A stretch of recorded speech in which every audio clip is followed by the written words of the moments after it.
Hey, I'm Lee Kasumba, and this is our journey across Africa, navigating the intricate landscapes of business, culture, and global influence from the African perspective.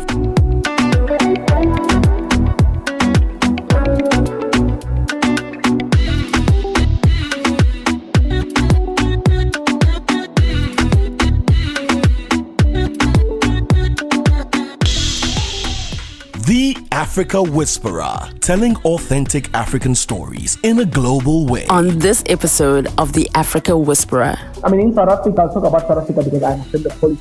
You find policies in customs that were implemented before democracy that are still in play today.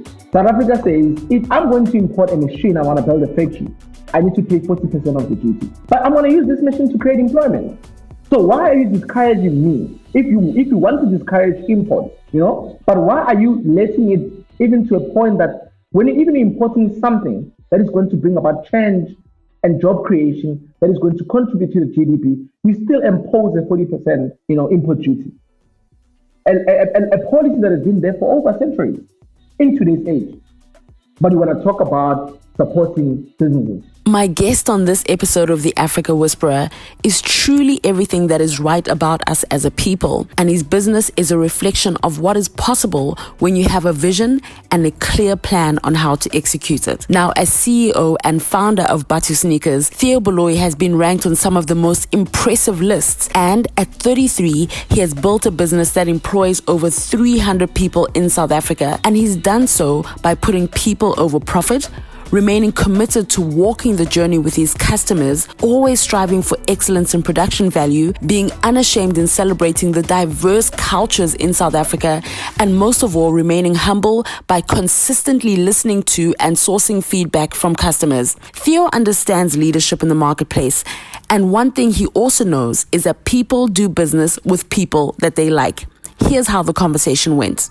Theo, so one of the reasons why I was just so excited to have this conversation with you is that when I think about the term the African dream, you definitely encompass all of this. I feel that people who are African dreamers are those who dream beyond themselves, and they prove that it's possible. And from this perspective, as an entrepreneur who's creating sustainable jobs and showing that entrepreneurship can work in Africa and it can make a change, you are definitely one of the people who fits that caliber. So welcome to the Africa Whisperer. Such a pleasure to have you here. Thank you. Thank you so much. Thank you for the invite. I truly appreciate it. I just want to kind of flash back a little bit, right? Yeah. Of course, you've won so many awards and you're on so many different power lists. Did you ever think growing up, was there ever an inclination in your mind where you thought, this is how my life is going to pan out? This is what's going to happen. This is my life's purpose. Not even, not quite. Because, I grew up I always say this, that, I am a product of opportunity, more than anything else. Throughout my life and throughout my journey, I've been wanted, great opportunities. But little did I know that those moments of opportunities, if well maximized, they would carry so much impact, or they would create so much impact. All I wanted to do growing up was just to better my life, and be able to provide for my family and change my family's background and break the cycle of education, or a lot of people not getting the right education and the right jobs, and that's all I ever wanted to do. And little did I know that, in those moments of opportunities, I will be able to maximize and, build sustainable businesses that create, impact. I think that whenever you have intention, it's such proof that when you have great intent, you often end up exceeding what it is that you had ever even imagined that you'd be able to do. When I think about South Africa, and a lot of people will talk about, if you're not based in South Africa, for example, many people around the world, as you know, South Africa is one of the most celebrated countries.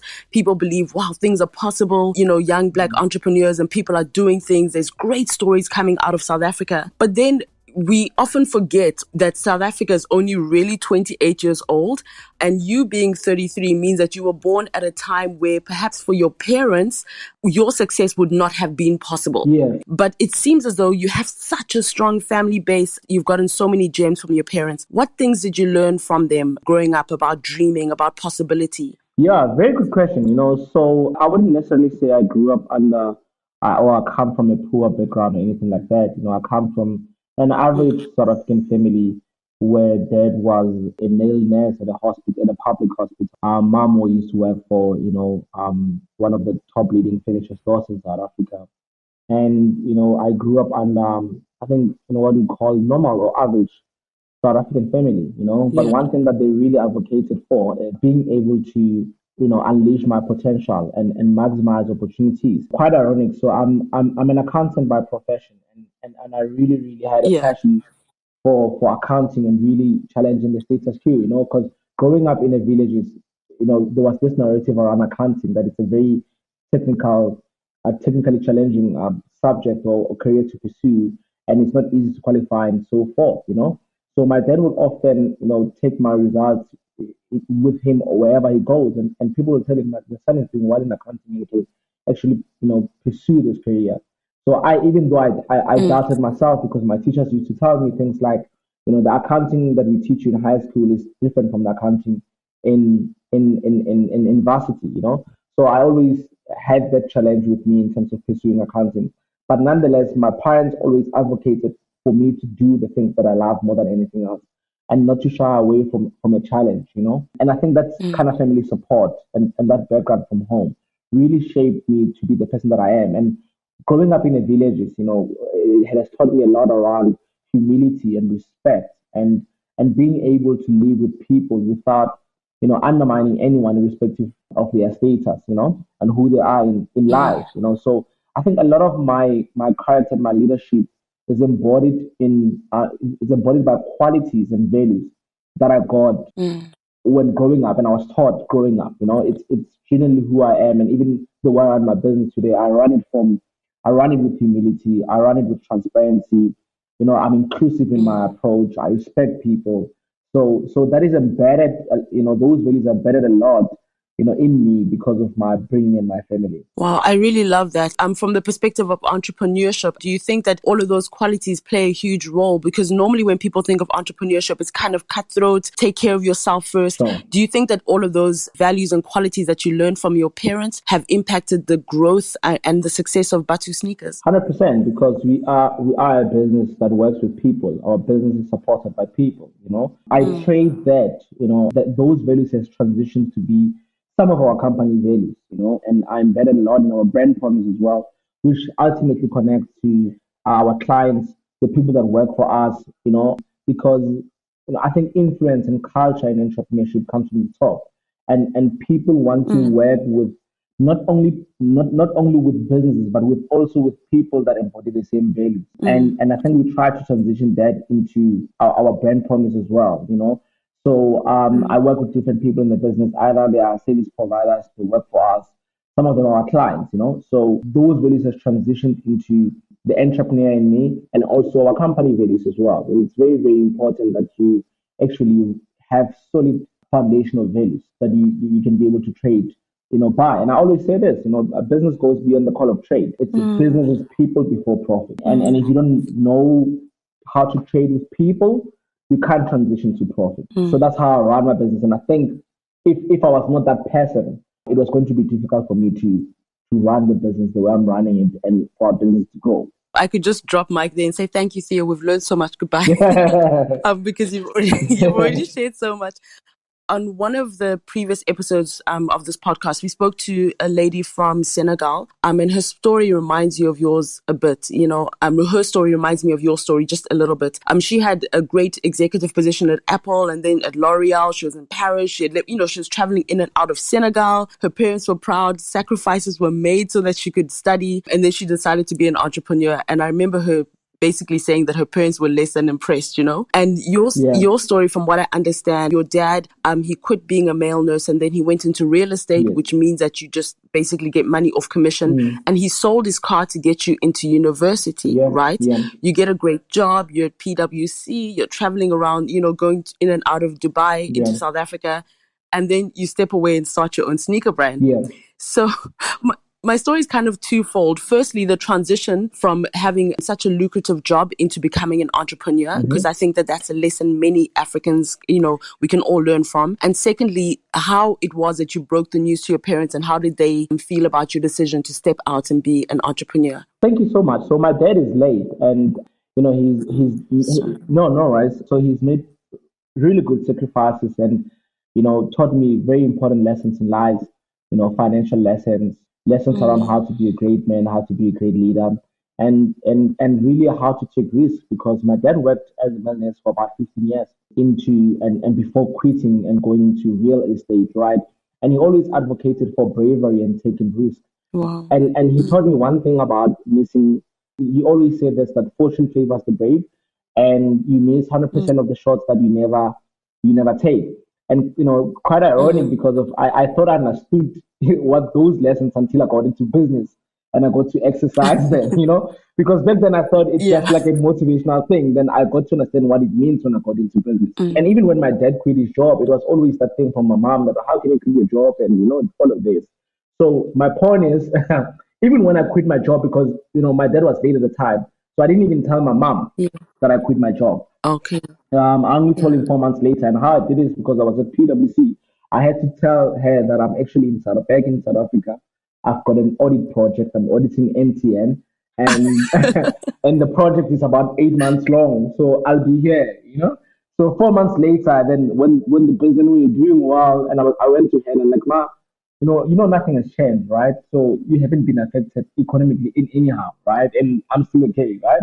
And she's like, yeah, sure. And I'm like, with that being said, all of that is because of I've quit my job and I've started my own business and I'm running it full time. Wow. So I love that. so it was more of a proof of concept because the worry was how are you going to survive, how I know how are you going to, how stable is this business and so forth.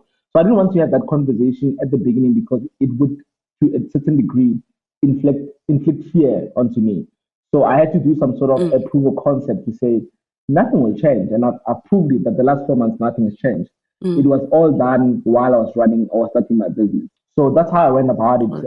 And I think also in terms of my approach in starting the business, when I did about 18 months of research and development, and I never really spoke to anyone about it. And I think that's very important to do that because when you open up too much, you're opening to a lot of risks and fear being inflicted onto you. So you really need to affirm yourself and affirm your business model, before you can even start talking about it. And the 18 months also really helped a lot in terms of, just working and doing proof of concept and everything else before telling a lot of people about it.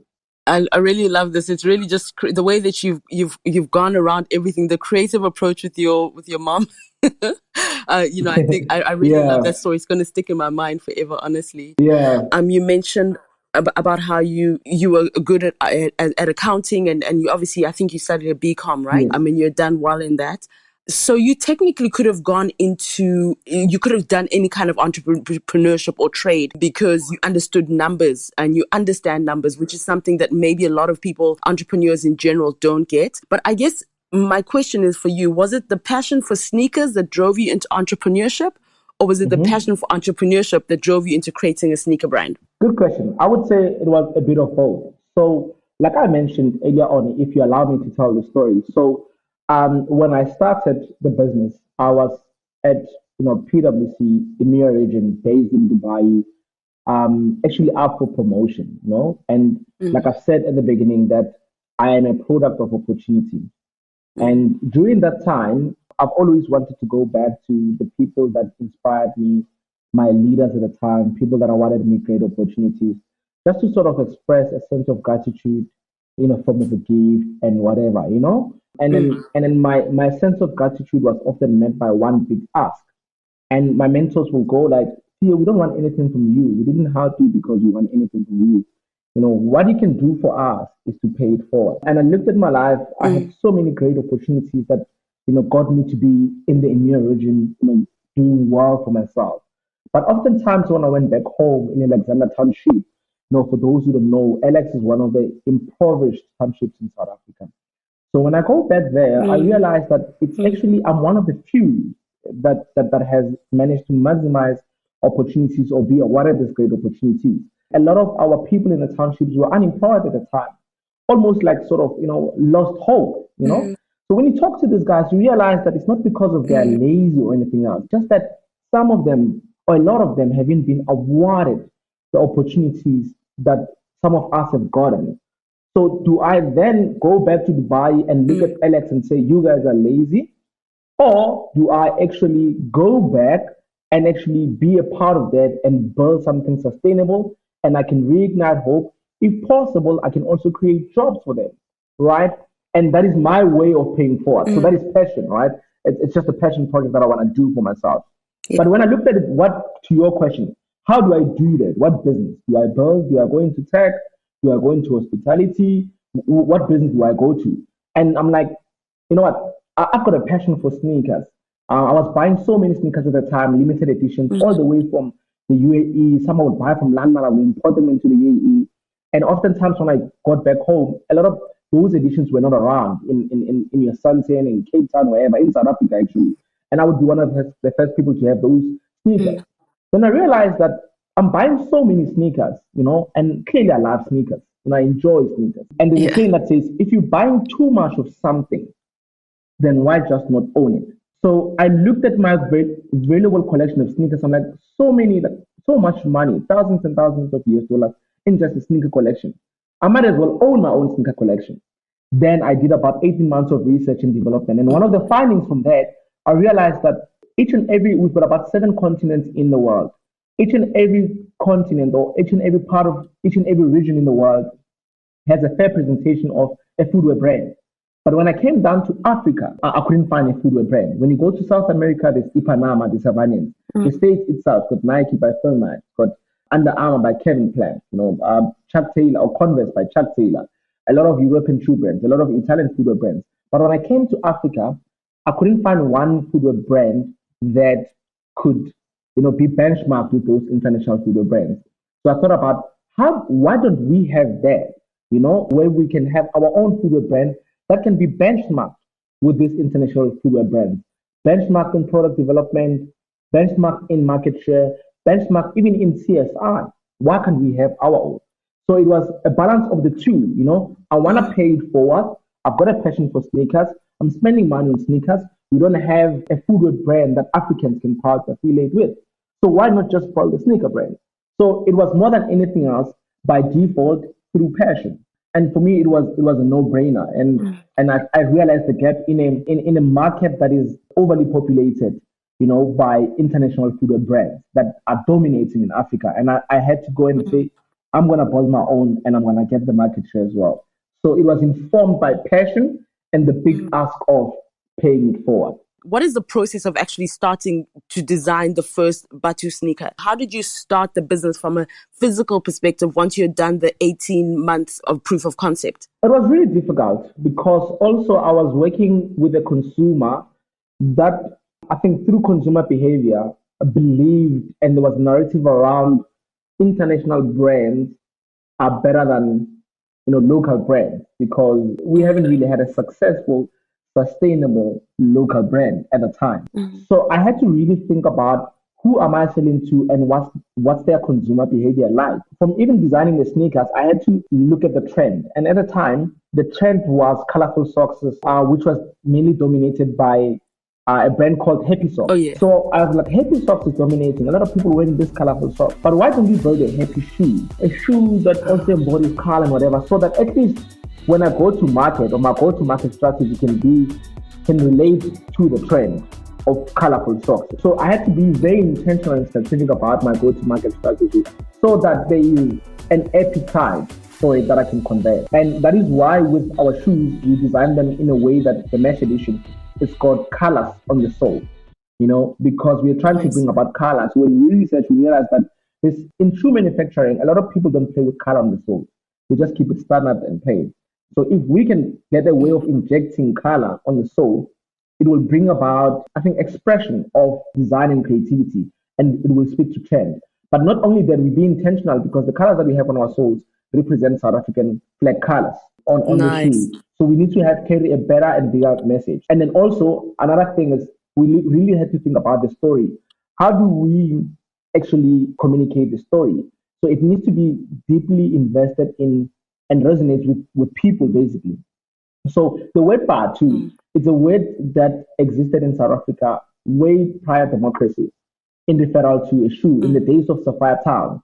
It's a Tsotsitaal word, which we now call slang, that was used back then to refer to any type of a shoe. And the beauty about the word Bathu is that we have 11 official languages in South Africa. You don't have to speak Zulu, Ndebele, or Tswana, or any of the official languages in the township to understand what Bathu is. You can go to Soweto, Tembisa, Gugulethu, all the townships, and you get there and say Bathu. Everyone will know what you're talking about. And it's like that's one thing that unites us. South African dream is the Rainbow Nation dream is we need unity, right? So this is one way that really unites us because irrespective of your culture, everyone knows what Bathu is in South Africa.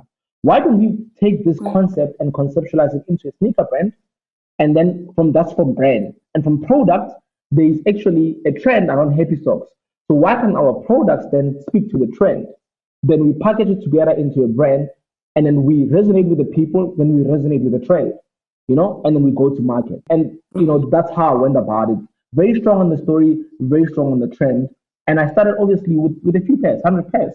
Actually, I was declined about 15 times by the factory before I did even lose 100 pairs. Wow.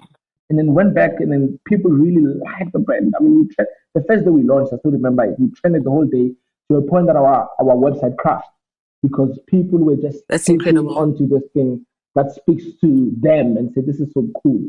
And we didn't build a strong site to accommodate the traffic and the frequency.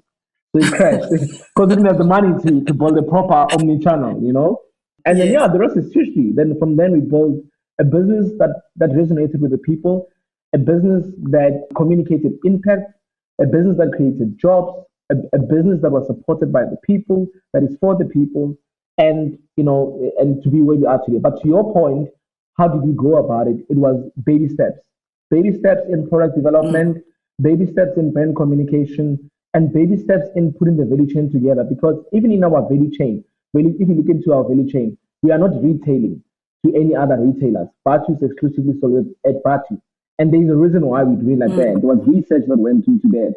So it was a big vision, a big model, a complicated industry, challenging, but we had to take baby steps into it. What I love is that your mind, you really think about every detail. You understand the power of story. You understand the power of the consumer. You just understand people. So it makes sense that the sneakers are called Bathu, and you understand the numbers. You mentioned about having your own store. So for people who are not in South Africa, who don't know, you guys currently have 25 shops around South Africa, which is incredible by any global standards at all. But I'm sure that there must have been moments where people were kind of like, okay, let us be your distributor, that kind of thing. And from my understanding, you also are 100% owned. When did you say yes and when did you say no? And what made you decide to be like, okay, we're going to be our own distributors. We're doing it on our own. What was that? Because many people will be like, oh, great, somebody can just take this leg of the business. Thank you. Very good question. So earlier on you mentioned intention, right? Mm-hmm. I had to I'm an accountant by profession. I've actually never worked in retail before. I've never been a casual in the retail store.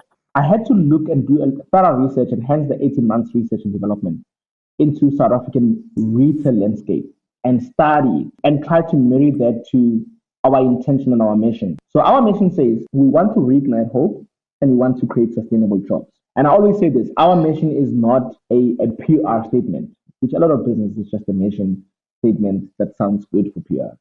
So I wanted to live our mission and ask myself, how do I create sustainable jobs and how do I reignite hope? Mm-hmm. What model am I going to put in place? What value chain am I going to put together to make sure that we live our mission? Okay, we can double tap on that. So if we look at South African retail, there is major retail groups that really dominate retail landscape in South Africa. Retail groups that take from local fashion, have their own brands, have international brands, and they retail everything. And consumer goes to that, right? Easy for me to go to the retail groups and say, I've got a product, I'm a local brand, please retail for me, right? And they could have easily taken me, especially with the growth and the appetite for Bathu. But I will be cheating my mission. And one would say, how? My mission says, I want to reignite hope and create sustainable jobs. So how do I do it? If I take part of my value chain and give it to the next person, I won't be able to create jobs. You probably ask yourself, how? So if I own the end-to-end value chain, when I warehouse my products at my warehouse facility, I get to create employment there where someone packages, I do quality control for the products at that level. If I move to the next level in supply chain and I say, I don't want the fashion group to come and collect my stuff in my warehouse and retail them at their own shops. But what I want is that I want to buy my own truck When I buy my own truck, I create employment because I get someone to drive it. If I go to the next component of the value chain, which is retail, if I say I don't want to go to the major retail groups and give them the product to sell, but what I do is that I actually going to build my own stores. I get someone to work at the stores. I create jobs. Next level, which is big thing, data. When Theo goes to the major retailer for Bathu, to buy Bathu, and then he buys Bathu, then where does the data, the name, surname, Theo's contact details, Wow. email address, who keeps that? It's not Bathu, The it's retailer. the retailer. So I'm like, I'm not going to do that. I'm going to keep my own data because when Theo comes to my store, I get to capture the data. And I use the data to repurpose, to remarket, to re-engage the consumer, end-to-end value chain. Intention. Why? Because I want to reignite hope and I want to create sustainable jobs. You are so clear in every aspect of your business. I think that's one of the things that, that we can all learn about, just the clarity that you have. You're clear on your mission. It seems like with every single step, you make sure that everything sits with what the original mission and vision is for the business. It's really incredible. Yeah. I think you have about 300 employees. I'm curious, which department would you say has the largest number of employees? And what are some of the stories that you're hearing from the people who are part of, in essence, the Bathu family, about how working with your business has changed their lives? True. So I think it goes without saying because the nature of our business, we are a retail business with about 33 stores. So we've got about 130 plus more people employed in retail alone. Wow. Which almost equates to about 48% of our employee headcount. So it's about that. So retail obviously employs a lot of people, followed by the operation side of the business. And quite ironic. It's a very good question that you're asking about impact on people. So in our business, and I always say this, that people look at Theo Baloyi's story and the Bathu story and say it's inspiring, and it's motivating. Fair enough, good. But if I tell you that at Bathu, we have more inspiring stories from people and about how this business has changed their lives and how they started. We have people that have started off as drivers, as receptionists. Today they are leading e-commerce. People that started as packers, today they are our warehouse managers. People that have went on to get their first undergrad qualification, some are even going for their postgrad qualification. We have people that have bought their first car, some are even on their third car. We have people that have bought their first houses and built homes for their parents. We have that kind of caliber of people, and through different types of stories. And we have people that have volunteered in the business before being employed by the business.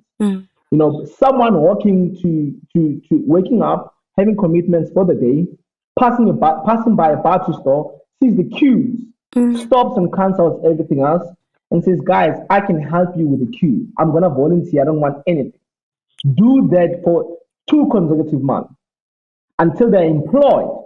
Today, they head up our quality control business unit.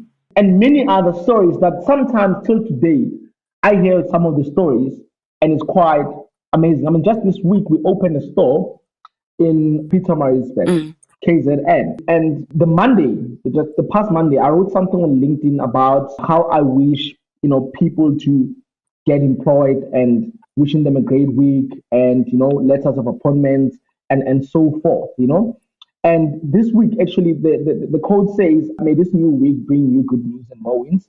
Letter of appointment, congratulations, here with the increment letter," and attaches the offer. I meet someone at the store this week who just got employed by Bathu, and they are our store manager at the newly opened store.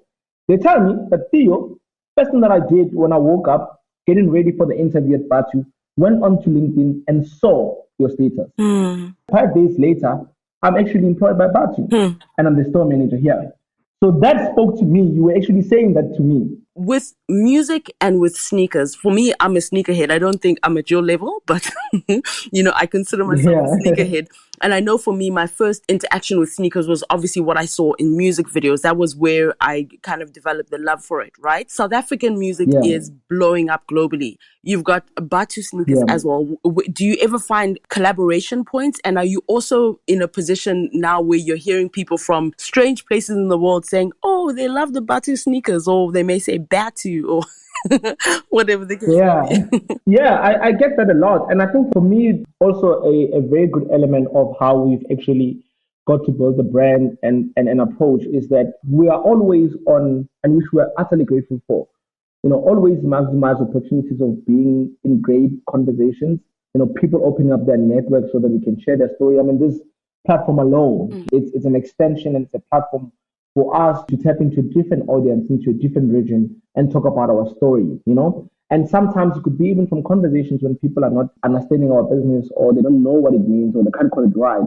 It's also an opportunity for us to amplify our brand and talk about our story and our brand. And it's an extension.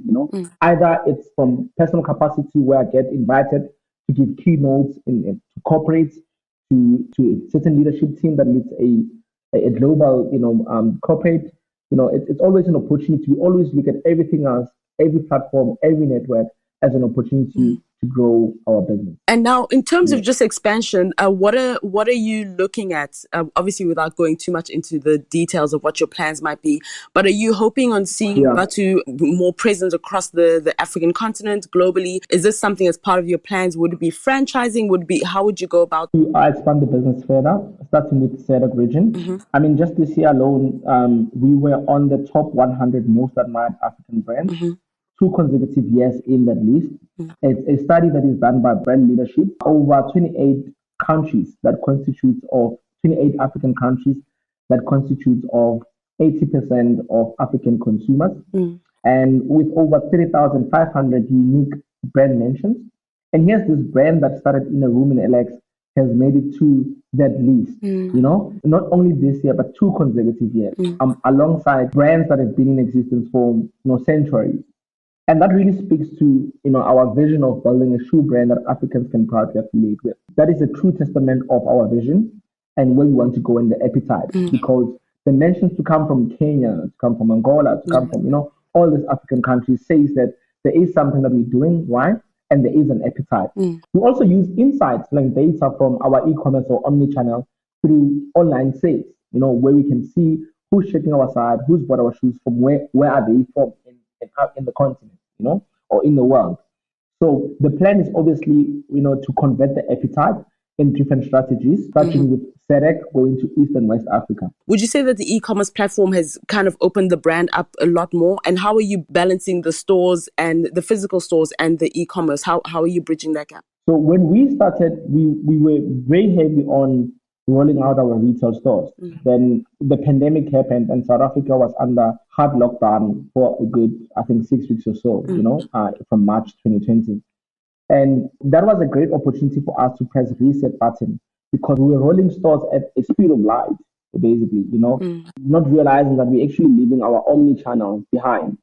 So when lockdown happened, it forced us to press a pause and to look deep into our omni-channel online store and all of it, and think about ways to optimize the omni-channel, not only that, but integrate it with the brick and mortar store. And post that integration, we've seen our online store becoming number one store over all the other stores, over the brick and mortar stores. And that is through a process of thorough integration and optimization. And we've also seen innovation coming from the integration as well, in a sense that you now can buy your Bathu on an online store and go collect it at the physical store. You can buy your Bathu in Cape Town for your cousin who's in Durban and say, I'm going to go into Cape Town store and buy the Bathu, but I want this Bathu to be collected at Durban store. We can do those kind of things. Or you can actually return a shoe in store. You can buy it online and go get it exchanged in store and say, I've actually bought this shoe online. Here's my order confirmation.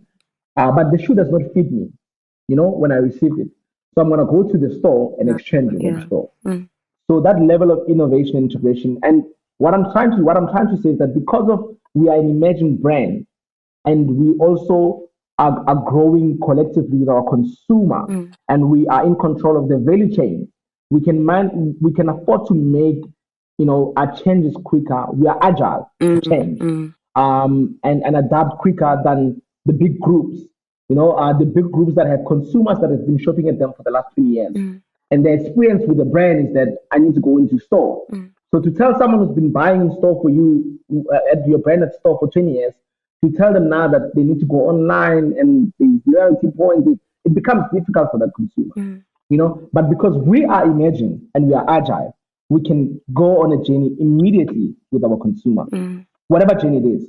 So we leverage from that as well. That's a very powerful position to be in as a brand. Yeah. And now just because I know that you must have so many things happening, just last 2 or 3 questions. So the first one is just around entrepreneurship and culture. Mr. Easy actually mentioned about how in this decade is when African culture is our biggest export. Our creative and our culture is our biggest export. Yeah. And then we also hear all the time about how entrepreneurship is going to play such a huge role in changing the unfortunate situation that we have in the continent where many young people are unemployed. You are merging these two, which I think is so powerful, because I listened to an interview where you spoke about how, wow, as Africans, we need to be proud of our culture and our creativity. And so you're merging these two. Yeah. If you were in a position of power, hypothetically, where you could implement particular laws or rules or policies that would make things easier for entrepreneurship to thrive in South Africa and also in Africa, what would you say those key policy and changes would be? So very good question. And I think it's a question that is very close to my heart. So I always say this, and I really agree with the sentiment that,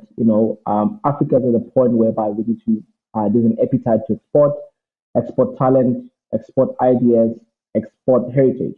Because if you look at Africa alone, we are a very rich continent, rich in heritage, different ways of speaking, different ways of, wearing our cultural clothes, different types of food as well. And it's about time that we take that diversity and our heritage and embody it into businesses, into ecosystems, or even talent that we can own and export to the rest of the world. We as a continent have been at the receiving end for the longest of time. The receiving end of the latest technology, the latest app, the latest fashion trend. It has to start somewhere before we can accept it as ours. Typical example, even our very own talent, until someone or the international audience approves them and verifies them and rewards their talent, we don't reward it. Trevor Noah has to leave South Africa before we can proudly say that's our talent. A Burna Boy has to leave Nigeria before we can say that's our talent. Going back, I would be very strong in having policies that advocate talent, that advocate and protect and amplifies businesses and ecosystems, that brings about change and that has an appetite of strong export to the rest of the world. Build an infrastructure that really allows and supports growth and export in so many ways without having gatekeepers. To a point that we even maybe go further and say our ambassadors have to be true advocates of our products and services and business and talent. Even starting with our president. That if you're a president in South Africa, the suit that you're wearing, the phone that you should be using, your presence has to speak about your country in a sense. You know what I mean? So that we can advocate for that. I mean, if there's a local cell phone somewhere in Africa, the president should be using that, and advocating for that, as opposed to them even being an advocate of international products. And that's where it starts. And also, I mean, in South Africa, I'll talk about South Africa because I understand the policies. You find policies in customs that were implemented before democracy that are still in play today. South Africa says, if I'm going to import a machine, I want to build a factory, I need to pay 40% of the duty. But I'm going to use this machine to create employment. So why are you discouraging me? If you want to discourage imports, but why are you letting it even to a point that when you're even importing something that is going to bring about change and job creation that is going to contribute to the GDP, you still impose a 40%, import duty. A policy that has been there for over centuries in today's age. But you want to talk about supporting businesses. So that's a practical thing to say the policy should really look into different business case, and we enforce those policies so that we can be true advocates of talent, businesses, ecosystems that are going to be, exported. I have to build a factory. I'm importing machines. I want to build a factory so that I can create 1,000 jobs. How do you benchmark me with someone who's importing a product at 40%? Yeah. Why can't we discount it and say, if you're importing a machine and you're going to create employment. Let us pay 5% because we understand that we need to pay taxes so that we sustain our country, right? But why can't we just say, have an exemption and say, for the ones that are about job creation, the ones that are about impact, if you're importing something that's going to create impact in the country, then maybe the law is different. I love that you are very passionate about philanthropy.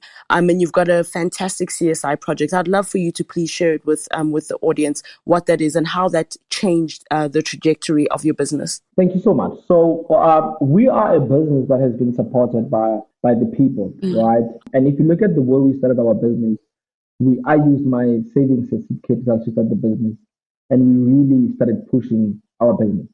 And because people believe in a moving car, and we realized that there's a lot of people that have supported our business.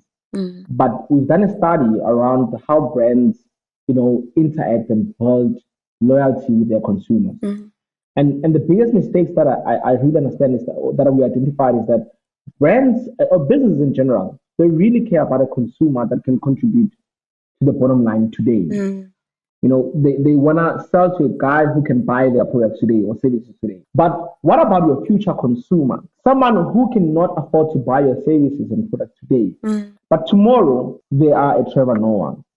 Tomorrow, they are the president of the country. Our brand says that we want to walk the journey with anyone who's in a journey of greatness. Because if you think about it, you don't put on a shoe unless you're about to embark on a journey. And we want Bathu to be a shoe of choice. So, in amplifying our brand promise, walk your journey, we want to start that journey not only when you are a president or you are the CEO of a JSE listed company, but from primary level, because you are our future consumer. So when you're still in primary school, we want to come to you and walk that journey by giving you school shoes for free, and maybe even take it further into grade 3, grade 4 to higher education, to possibly even sponsoring your postgrad or higher education. So that one day when you are a CEO of a JSE listed company, or you are a CEO of a company that is on the London Stock Exchange, or you are the president, of a country, you can know who walked the journey with you. When you are a Trevor Noah, we're not coming to you and say, now because you are a Trevor Noah, we want to affiliate our brand with you.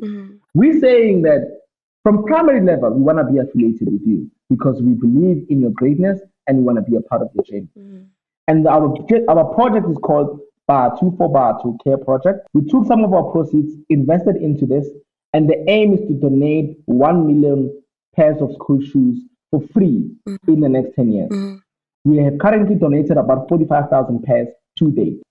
We've done this with our own proceeds, and the idea and the big question and the big ask, if I may, say on this platform, that we are looking for a corporate sponsor that is going to help us achieve this dream of 1 million pairs of school shoes donated. So that is our CSI. It's called Bathu for Bathu Care Project. Now, Theo, just 2 last questions. The first one, I want to know how you were selling sneakers for $22,440. That's approximately 379,000 rand. You sold each sneaker at that amount. I looked at this and I'm like, I want to know. I'm going to do the math and the calculation. But also I thought it was a powerful strategic partnership. So how did you get 50 limited editions Bathu sneakers each sold at 379,000 rand, which for the audience outside of South Africa is $22,440? So how did that happen? So here's the catch, right? So we did a campaign with Opel, the car brand. So they were launching a new Opel Astra at the time. No, I think it was Corsa, Opel Corsa at the time. This was about 2 years ago. We got into collaboration with them, and the car was costing around that, I think 347,000 rand, something like that. And, the catch was, you buy the sneaker, you get the car for free. I love that. So that is the campaign that we ran. So it's not that we were selling the sneaker, at that amount, but the catch, we were saying that if you buy the sneaker, you get a car for free. And we went on to a campaign, So it was just one of the marketing, I think, mechanics that we used to sell to amplify the collaboration. So they were saying that the first 50 people to buy the sneaker, they get a castle free. Fantastic. I love that. And finally, there's something that you always say, which I think is incredible. It reminds me of a T.D. Jakes quote where he says, when people praise you, keep walking. When people criticize you, keep walking. The thing is that you've got to keep walking. You said something about how you don't live in the halls of your trophies, something like that. Can you please clarify and explain and expand on it? If you look at when I started, my intention was very clear, and I had to follow my call and follow my purpose more than anything else. So I left my job, and I was not fired. I was actually up for promotion. I left my job in the UAE, came back home with the sole mission of reigniting hope and creating sustainable jobs. It was never for, at the time, the purpose has always been there, and it is still there, that reigniting hope and creating sustainable jobs. It was never for the recognition. It was never for the limelight. It was never for me to be a role model to anyone. It was solely because I had a calling that I responded to. To date, having built the business that we built, really humbled, truly humbled by the recognition, accolades, Pan-Africa, great institutions, great corporates recognizing our work and, awarding us. Truly humbled by that. And it's inspiring to me too to keep going. But with that being said, I don't spend time in the trophy room. And that is why I don't have a big head. Because mine is to reignite hope and create sustainable jobs. That's what I'm here for. And that is why my approach is, if I do get an opportunity to know about a milestone before, I don't announce it immediately. I get to go back, be grateful for it. I speak to the higher power, before anything else. By the time I put it out, I'm already over it. I'm on to the next one. When the congratulations come, they don't go to my head. They just go to my heart, and I move on. Because when you're in a spur of a moment and you're still excited, it's easy for the well wishes to go to your head, and you have a big head. So with me, I try to spend time appreciating it before announcing anything. By the time I announce it, I'm well over that. It's gone. I'm on to the next one. So even when people are hating on the news, it's all news to me. You hate on something that I'm over. So your hate won't impact me. Your criticism won't, even if you say like something negative, I'm over it, dude. I got that 2 weeks ago. I'm on the journey to the next one. So that's my approach. I love that.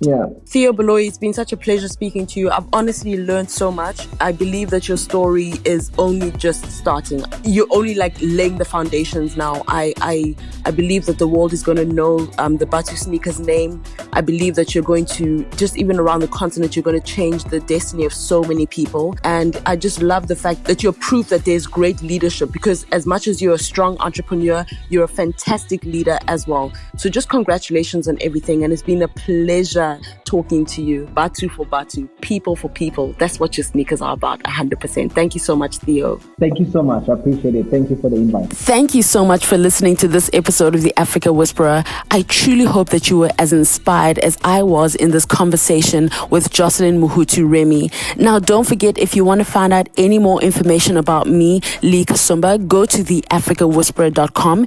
If you would like to find out any more information about my guest on this episode of the Africa Whisperer, or any guests that we've had, if you want to give any feedback, if you want to suggest any possible guests that we can have on the podcast, you can still go to theafricawhisperer.com. And don't forget that your ratings and reviews are really appreciated, so we'd love to hear more from you. And also, you can follow me on Twitter, Instagram, and LinkedIn. That's Lee Kasumba, Leekasumba. And remember to tell a friend that the Africa Whisperer is here.